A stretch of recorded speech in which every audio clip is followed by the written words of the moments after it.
classroom's physical environment has the power to invite engagement, strengthen learning, promote positive decision-making, and encourage success.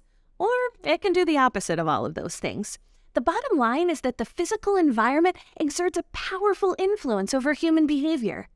We recommend that before children ever even arrive on the first day of school, that you evaluate your classroom's physical environment, and that you continue to reevaluate its effectiveness throughout the year.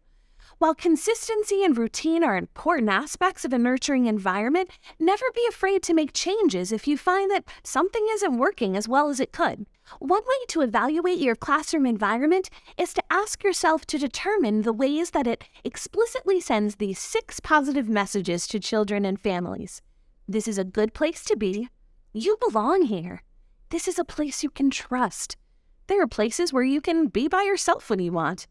You can do many things on your own here, and this is a safe place for you to explore and try your ideas.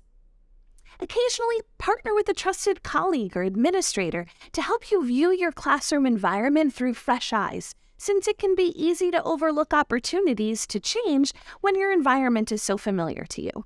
We've created a checklist to assist you in setting up your classroom at the beginning of the year. You can find it at the back of the curriculum guide. There's also a handy laminated version tucked into the front pocket of this guide.